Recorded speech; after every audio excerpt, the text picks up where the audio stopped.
വേണമെങ്കിൽ ഇത് റെക്കോർഡ് ചെയ്തോ, നോ പ്രോബ്ലം. എനിക്ക് സത്യം പറഞ്ഞാൽ നിങ്ങൾക്ക് ഒരു പേഴ്സണൽ ഇഷ്യൂസും ഇല്ല. ഞാൻ നിങ്ങളുടെ ഒരു കേസിൽ മറ്റേ തനുജയുടെ കേസിലേ ഉള്ളൂ ഞാൻ വീഡിയോസ് ഒക്കെ ചെയ്തിട്ടുള്ളൂ. അല്ലാതെ നിങ്ങളോട് എനിക്ക് മാനസികമായിട്ടൊന്നും ഒരു വിഷയമില്ല.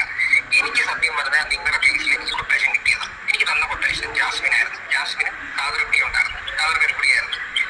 അതിനകത്ത് സായി ഉണ്ടായിരുന്നു. ഒരു 3 പേര് വിളിച്ചു. പക്ഷെ സായി ഇതിനകത്ത് താല്പര്യമില്ല, നമുക്ക് സ്ട്രൈക്ക് അടിച്ച് കളയണ്ട, അല്ലാതെ വേറെ എന്തെങ്കിലും മാർഗം ഉണ്ടോ നോക്കാന്ന് പറഞ്ഞു. പക്ഷെ എനിക്ക് പേയ്മെന്റ് കിട്ടിയത് ജാസ്മിന്റെ വകയും കാർത്തിയായിരുന്നു പേയ്മെന്റ് ചെയ്തത്. അതുകൊണ്ട് മാത്രമാണ് എനിക്ക് കിട്ടിയൊരു കൊട്ടേഷൻ ആയിരുന്നു അത് ഞാൻ ചെയ്തതാണ്. ഞാൻ വളരെ ഓപ്പൺ ആയിട്ട് പറയുന്ന കാര്യം. ബിക്കോസ് എല്ലാം വന്നിട്ട് എന്റെ നെഞ്ചത്തോട്ട് ഞാൻ അത് ചെയ്യും, ഞാൻ ഇത് ചെയ്യും, എനിക്കത് കേട്ടോണ്ടിരിക്കേണ്ട ആവശ്യമില്ലെന്ന് എനിക്ക് തോന്നി.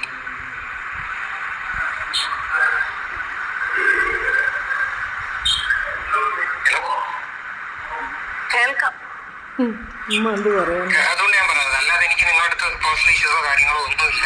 അത് അങ്ങനെ ചിന്തിക്കരുത്. ഇത് ധൈര്യമായിട്ട് പറഞ്ഞു. ഞാൻ ഓപ്പൺ ആയിട്ട് ഞാൻ പറയുന്ന കാര്യം. ഞാൻ അജുവിന്റെ അടുത്ത് ഞാൻ ഓൾറെഡി പറഞ്ഞു. അജുനൊക്കെ അറിയാം ഈ കേസ്, വളരെ ക്ലോസ് ആയിട്ടുള്ള കുറച്ച് പേർക്ക് അറിയാം. ഏകദേശം 20,000-25,000 രൂപ അതിന് കിട്ടിയൊരു കൊട്ടേഷനാണ്, അല്ലാതെ വേറെ ഒന്നും അറിയാം. ഞാൻ ചെയ്തത് തെറ്റാണെന്ന് അറിയും, എനിക്കറിയത്തില്ല. സോറി പറഞ്ഞാൽ പോലും ഇതാവുമെന്ന് എനിക്കറിയില്ല. ബട്ട് ഇത് ഞാൻ വളരെ ജെനുവിനായിട്ട് പറയുന്ന കാര്യമാണ്. ഇത് ഫുള്ള് ഞാൻ ചെയ്തു, ഞാനാണ് എല്ലാവരുടെയും കുറ്റക്കാരൻ, ബാക്കിയുള്ളവരാണെന്നല്ല. ഞാൻ പലരുടെയും ഭീഷണിപ്പെടുത്തും. ഞാൻ കുറെ ആൾക്കാരാണ് പറയുന്നത്. എനിക്കിതെല്ലാം കേൾക്കേണ്ട കാര്യമില്ലല്ലോ. അതുകൊണ്ട് ഞാൻ ഇതെനിക്ക് പറയണോ തോന്നി ഞാൻ പറഞ്ഞു. ഒന്ന് സംസാരിക്കല്ലേ? ഹലോ,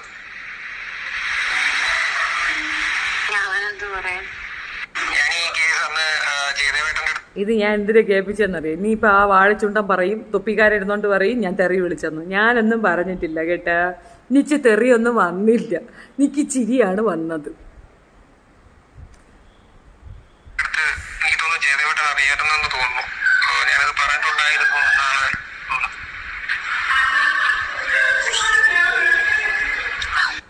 എനിക്ക് ഇതിനകത്ത് റീസെന്റ് എനിക്ക് അതിനകത്ത് 3 കൗണ്ടർ നോട്ടിഫിക്കേഷൻ എനിക്ക് വന്നിട്ടുണ്ടായിരുന്നു, അക്സെപ്റ്റബിൾ ആയിട്ടുണ്ടായിരുന്നു. അപ്പൊ ഞാൻ വിചാരിച്ചു ആ സാധനം തിരിച്ചെടുക്കാൻ പറ്റുമെന്ന് വിചാരിച്ചു. ആരോ കൗണ്ടർ അയക്കുന്നുണ്ടായിരുന്നു. അതെനിക്ക് തോന്നുന്നു 2-3 മാസത്തിന് മുന്നേ എനിക്ക് 3 കൗണ്ടർ വന്നിട്ടുണ്ടായിരുന്നു. അപ്പൊ അത് കഴിഞ്ഞപ്പോ ഞാൻ വിചാരിച്ചു അത് ഓൾറെഡി സാധനം തിരിച്ചു കിട്ടും എന്നായിരുന്നു എന്റെ. ഒന്ന് നിർത്തിപ്പോടിയെന്ന് നാണം കെട്ട മൈത്താണ്ടി മോളെ, തന്തയ്ക്കും തള്ളയ്ക്കും പറക്കാത്ത പന്നെ പൂ മോനോ മോളോ ജയിച്ച് പോടി വാണമേ. വിശ്വാസം എനിക്കറിയില്ല. ഇനി ഇപ്പോൾ ഇതിനകത്ത് ആ സ്ട്രൈക്ക് ഇതിനകത്ത് എക്സ്പയർഡ് ആയിട്ടില്ലെങ്കിൽ ഞാൻ ആ സ്ട്രൈക്ക് ഞാൻ വേണത് റിട്രാക്ട് ചെയ്യാൻ എനിക്ക് അതിനകത്ത് പ്രശ്നമില്ല. അതിനകത്ത് ആയിട്ടില്ലെങ്കിൽ എനിക്കത് എക്സ്പയർ ആയിട്ടുണ്ടെങ്കിൽ എനിക്ക് അതിനകത്ത് ഒന്നും ചെയ്യാനായിട്ട് പറ്റില്ല. ഞാനല്ലത് ഹാൻഡിൽ ചെയ്യുന്ന കണ്ണനാണ്. അതിനു വേണ്ടി ഒന്നും ചെയ്യൂലെന്ന് ആര് ചെയ്തു രക്ഷിരിക്കട്ടെ. അല്ലതെ ഇത് എനിക്കിത് പറയണോ തോന്നി. ഞാൻ പറയാതിരിക്കുന്നത് ശരിയല്ല. കാര്യം എല്ലാം ഒറ്റയ്ക്ക് കൊണ്ടുവന്ന് എനിക്ക് ഫേസ് ചെയ്യേണ്ട കാര്യമല്ലോ.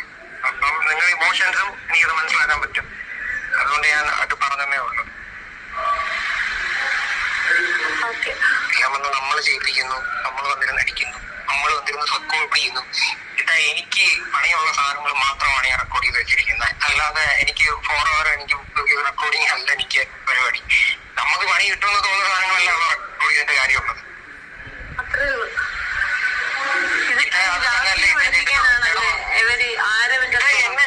ഞാൻ ചേട്ടന് വളരെ കെയർഫുൾ ആയിട്ട് പറയാം. ആരവ് എന്റെ തൊട്ട് വീട്ടിന്റെ അടുത്ത് അപ്പുറത്തുള്ളതാണ്.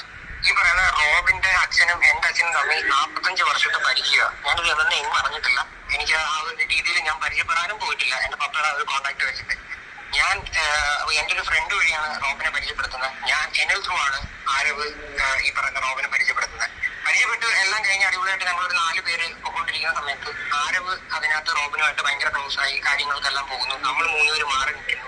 അതിന് ഒരു സുപ്രഭാതി റോബിൻ എന്റെ ഫോണിൽ വിളിച്ചിട്ട് പറയുവാണ്, നിനക്ക് എവിടെ നിന്ന് കിട്ടി ഇവനെ, നീയാണ് ഇവനെ ഇവിടെ കൊണ്ടുവന്നത്, ഇവൻ ഇവിടെ എന്തൊക്കെയാ കാണിക്കുന്നതെന്ന് അറിയാമോ എന്നൊക്കെ എന്റെ അടുത്ത് ചോദിച്ചു. അപ്പം ഞാൻ ചോദിച്ചു എന്ത് പറ്റി ചേട്ടാ, കാര്യം എന്താന്ന് പറഞ്ഞപ്പോൾ നീ ബാക്കിയുള്ളവരെ വിളിക്കാൻ പറഞ്ഞു, ആഡ് ചെയ്തു.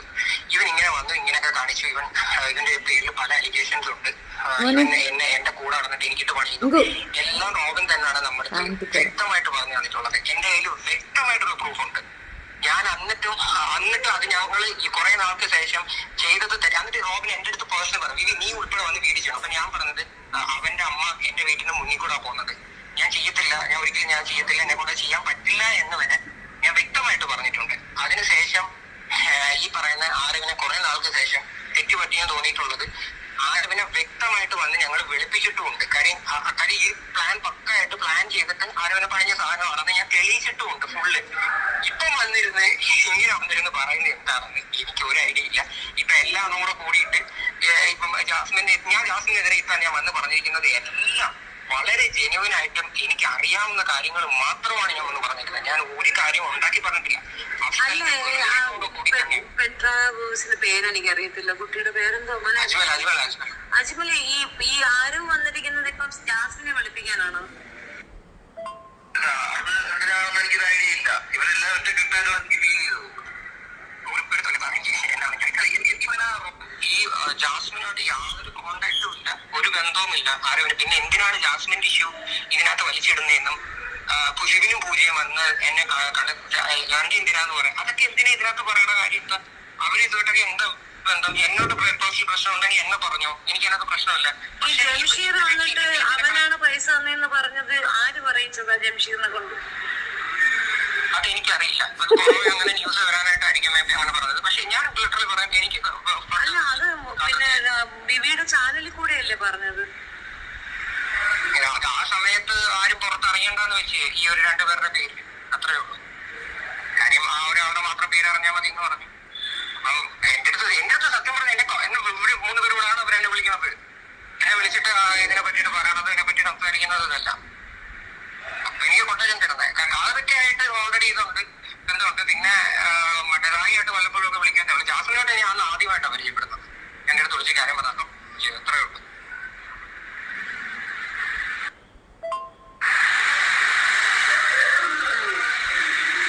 അല്ലാതെ പറഞ്ഞ പോലെ ഒന്നുമില്ല. ഞാൻ അല്ലാതെ എന്താ പറയണ്ട കൂടുതൽ ഇത് അങ്ങനെയുള്ള സംഭവമൊന്നുമില്ല.